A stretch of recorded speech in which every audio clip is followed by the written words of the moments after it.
Hey everybody, we are doing something very special today. We are on a military base. We're actually at an Air Force base on the edge of Las Vegas, where the NFL is hosting a Salute to Service event. And what's really cool about this event is they're going to be doing a bunch of different demonstrations. You can actually kind of see behind me here, they had one going on with the Robotic Dog that they have, but all kinds of different demonstrations from their fire department. They've got a jet in here for us to look at. And we're also supposed to be getting a flyover today with some of the different planes that are going to be used during the Super Bowl for its flyover, as well as just air security. This is also the Air Force Base that is in charge of all air security for the Super Bowl. So the military takes care of that since it's such a high event in the U.S., and they do all of that right from here for this particular event. So stick with us. We're going to go show you some of the different things we get to see. We'll get some of the demonstrations, and then there is a special presentation they're going to be doing in a little bit where they're giving away some tickets to the Super Bowl to some of the military spouses and different people, men and women here on the base. So great way to show our thanks to all of those in service, and I do personally thank everyone for their service while we're here on this military base today. So stick with us. I'm going to go show you some of the things here, and then we'll get to the presentations and then finish with the flyover. So keep with us.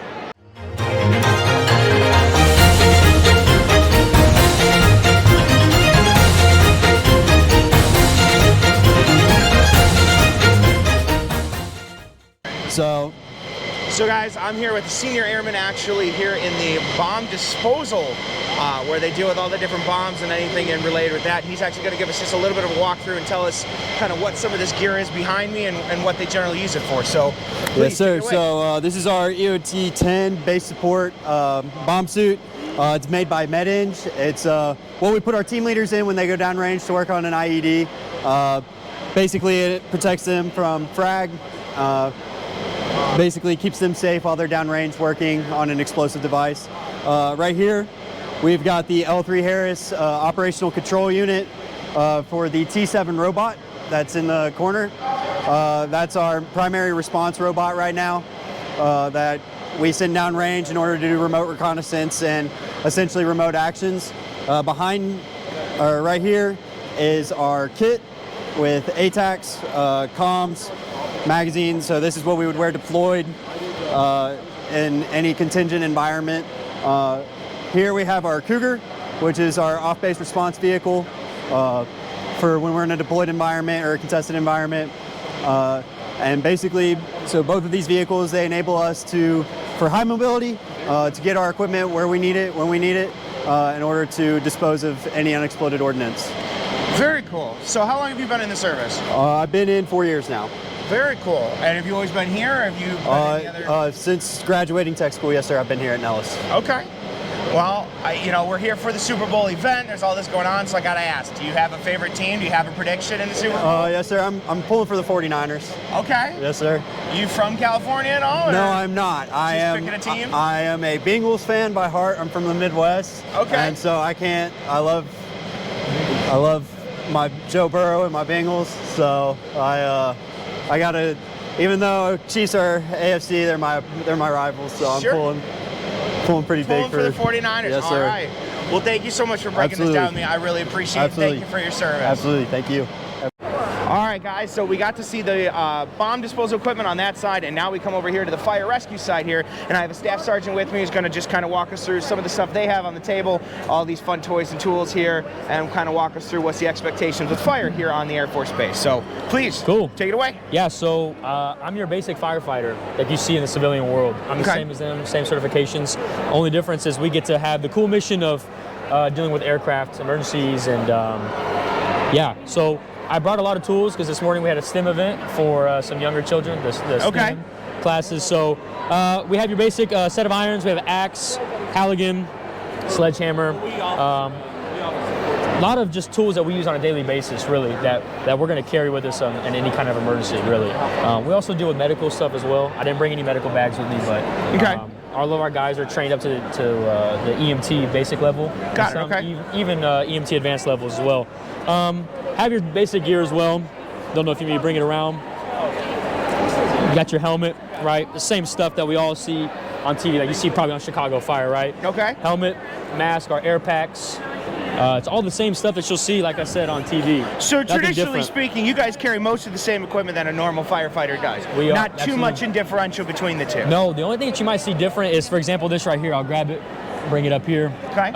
This right here is going to help us lock this canopy, right? So if we got to get this pilot out, we got to save the pilot.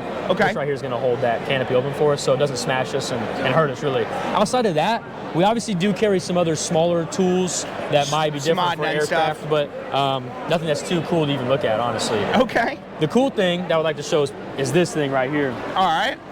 We're going to move this.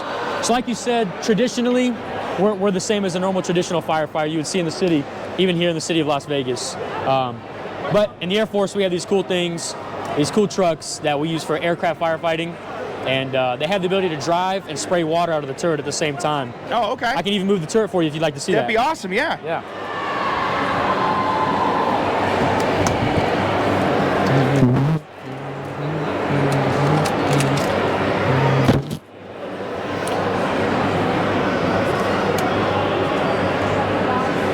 Ooh, there we go. Even. Oh, very cool.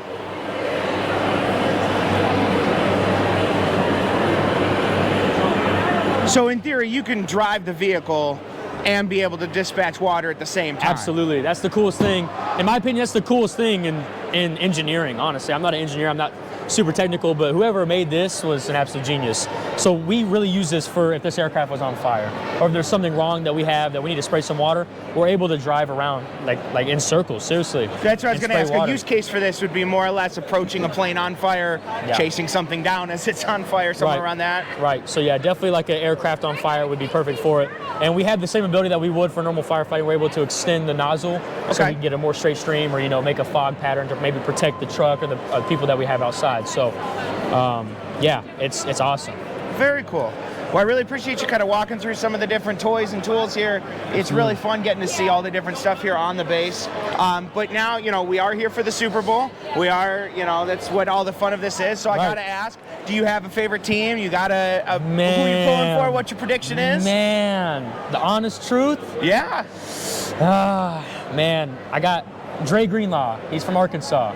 Okay. I'm from Arkansas. Okay. I got to root for the 49ers. Okay. I got to take the Niners. I don't think you can count Patty Holmes and the Chiefs out, but I think I'm go Niners. Okay. I think I'm go Niners, yeah. Well, it's interesting then. We are 2 for 2 on Niners picks today. There we go. Both Bomb and Fire are both pulling Niners. So very cool. But I really appreciate your time. Thank you so much for going through everything. Thank you so much. Thank you for your service and good luck on continued safety. Thank you so much.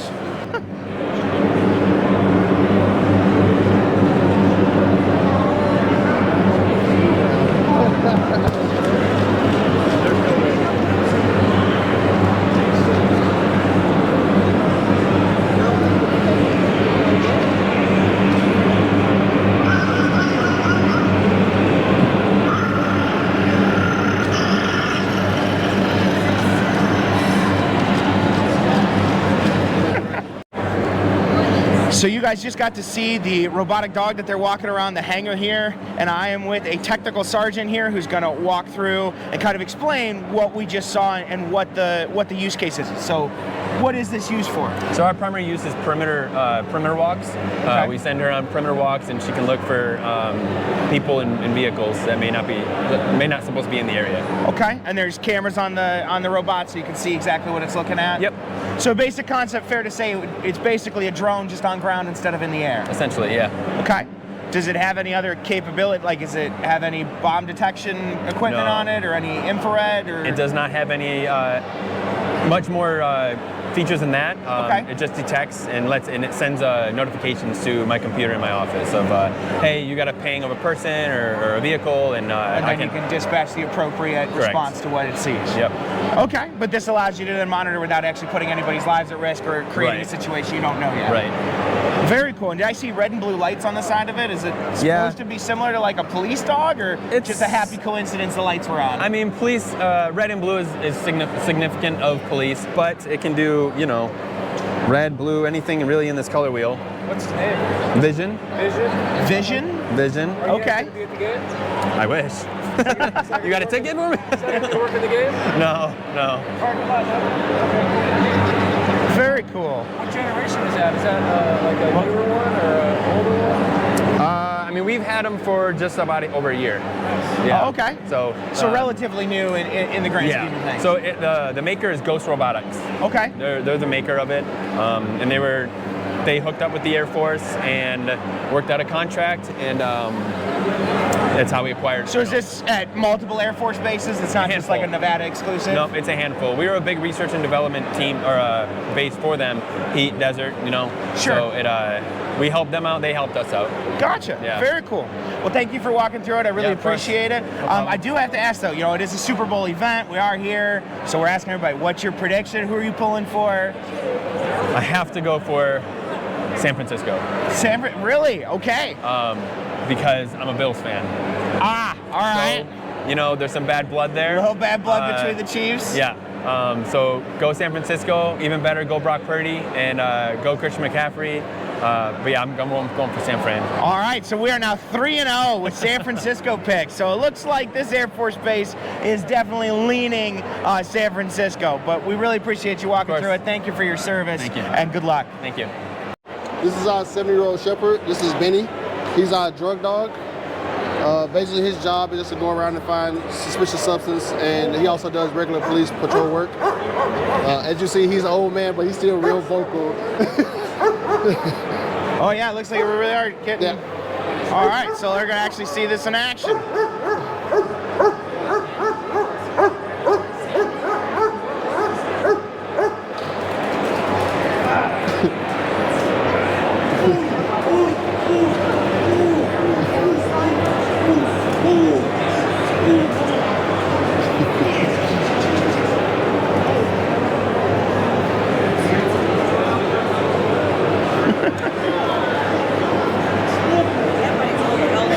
He's 7.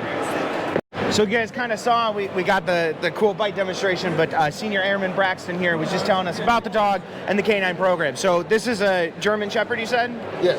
Okay, and how old? That is a 7-year-old shepherd named Benny.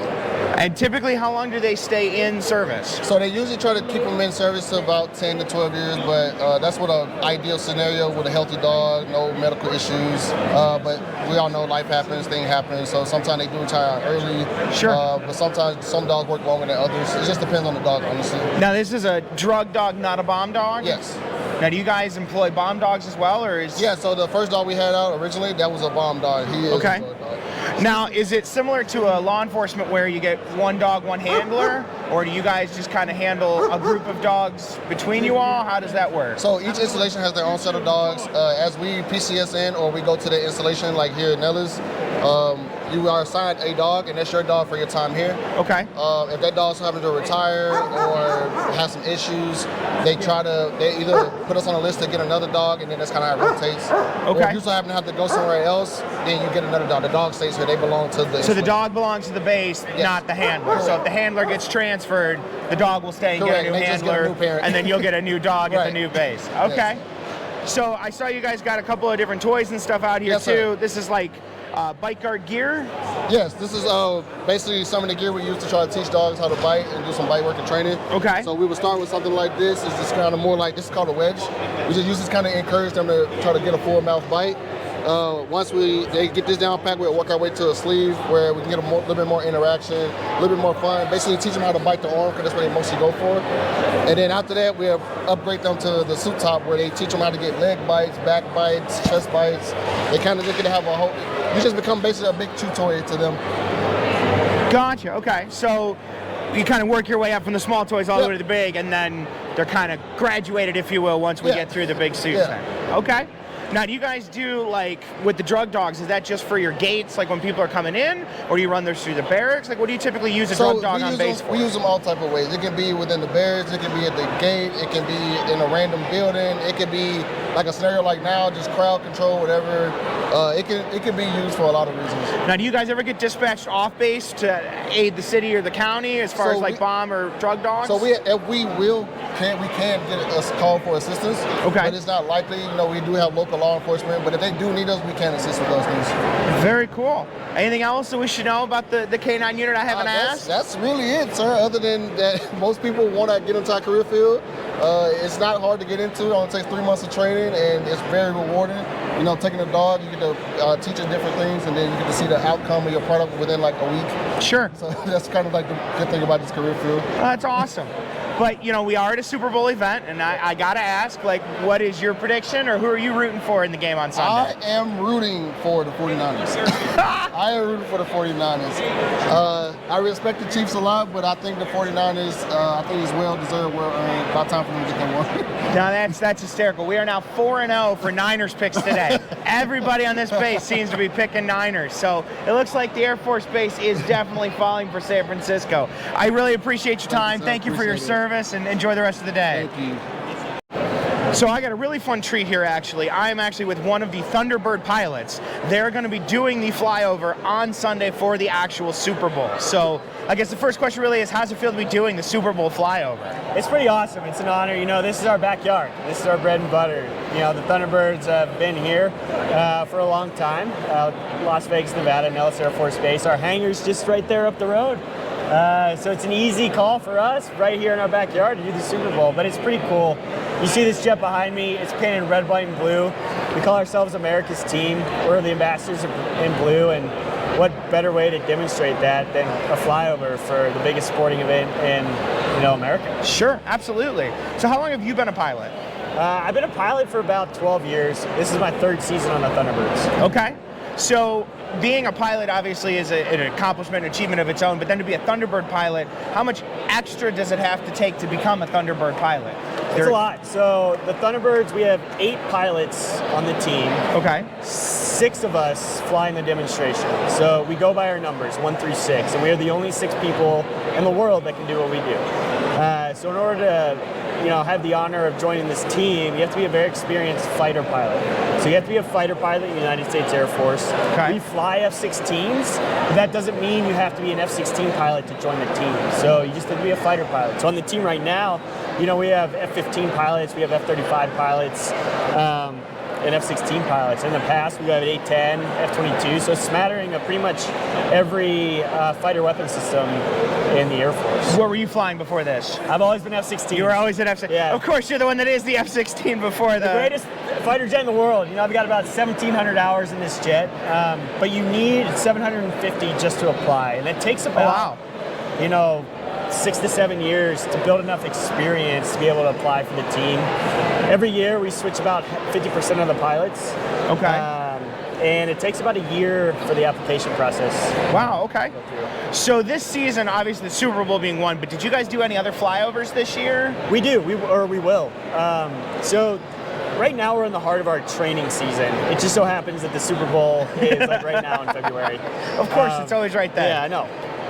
But so our last show's in November, and then we spend all the way from November to March training for air shows. So our bread and butter is air shows. We're an aerial demonstration squadron showcasing the pride, precision, and professionalism of the United States Air Force and the Thunderbirds. But with that, you know, flyovers are involved. So we got the Super Bowl this week. Next week, we'll head out to Daytona for the Daytona 500. Oh, very cool.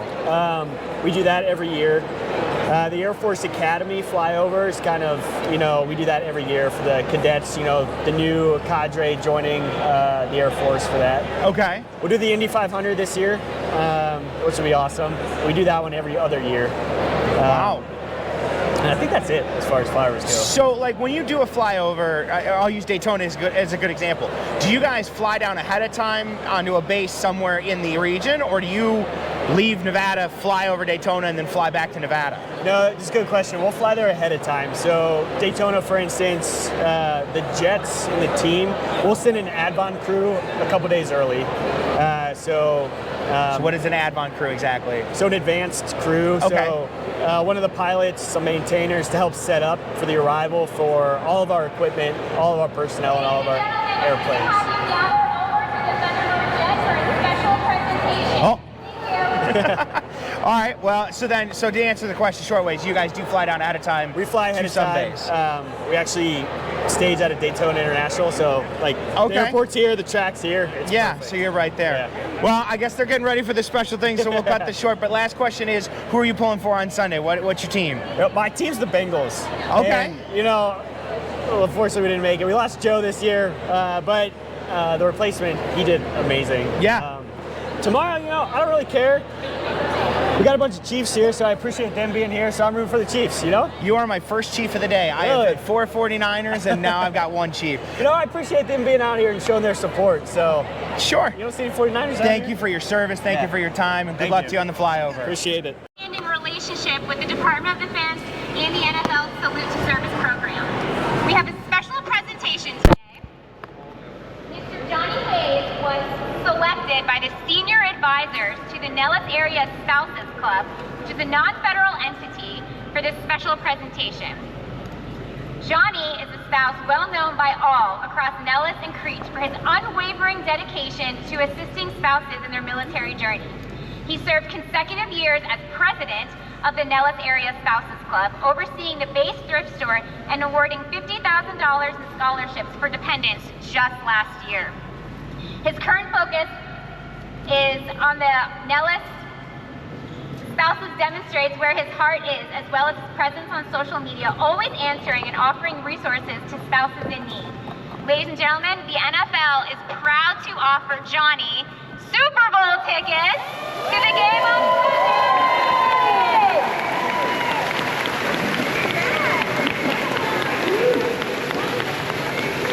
Hold them up, hold them up. Let's give it up one more time for Johnny!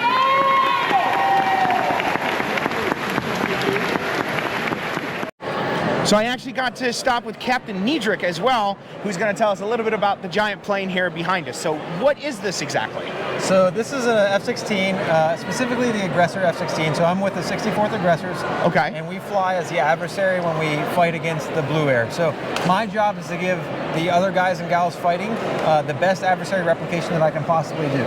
So when you guys are doing like flight simulations and actually like wargaming out things, you're considered the enemy in those scenarios and situations. That's correct. And so what we call that is the Red Air, and then blue is like Blue Air, so U.S. forces and coalition forces. And so we act as adversaries or Red Air. Okay. Now, do you simply operate out of this base, or do you guys go do that at other bases as well across the country or world? Primarily, we operate out of Nellis. Okay. We can go TDY, but more so other units actually come here to Nellis to train against us in major exercises like Red Flag and Weapons School Integration and Bamboo Eagle that recently just took place last week. What is Bamboo Eagle? So Bamboo Eagle was a giant exercise that we just finished up. It was over the coast of California. Okay. And you can probably find some more information about that on the news as well. Awesome. So then as far as with this, when you're doing trainings, you don't take any live ammo with you, or do you guys run with live ammunitions up there? We do not. Whenever we're fighting against other people in training, we do not use live weapons. We basically do almost like a game of like laser tag, where we shoot and we take the information, we relay it over the radio to say whether we would have killed the other person or not. Got it. And then when we come back on the ground, we compile all the information, like a lot of tracking data of where we were, and we will play the debrief from a God's eye view of looking at the fight, and then we'll go ahead and get the truth data on whether somebody would or would not have been killed in that scenario. Very cool. So how long have you been in the Air Force? So I've been in the Air Force for about 12 years now. I've been stationed here at Nellis for about 3.5. I've been flying the F-16 for about 10 years total now. Wow. Yep. Now, have you done overseas work, or are you just been flying out of the U.S.? So I've been stationed in Korea twice at Kunsan Air Force Base there, and then I also did a tour in Afghanistan where I went to combat down there. Very impressive. Well, I really appreciate you taking the time to kind of answer a few questions about this. Now, we are at a Super Bowl event, so I got to ask, who are you pulling for on Sunday? What team are we rooting for at the Super Bowl? Man, I honestly just hope it's a good game. That's all I can say. Okay. So you're not going to pick a team. We're going to be just in it.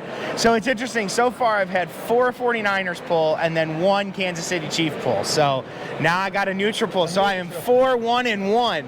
Captain, I really appreciate the time. Thank you for your service, and have a great day. Thank you. Being in the Air Force today was really fun, being on base here, getting to see all the different things that go on a military base. I got to meet so many great members of the military today, so I was very appreciative of being here, getting to see the EOD and bombs, getting to see fire, doing a canine display, even get to talk to a Thunderbird pilot. So this was really quite a day, quite an experience, and what a way to wrap it up by actually giving somebody Super Bowl tickets. So that was really quite a way to end the event here and get to see all the different fun things. So I really hope you guys got to learn a couple of things, got to see some really cool demonstrations yourself. I mean, getting to hang out and see these big planes behind me was really quite an experience here. So thanks for sticking with me. I hope it was enjoyable, and we'll see you here next time.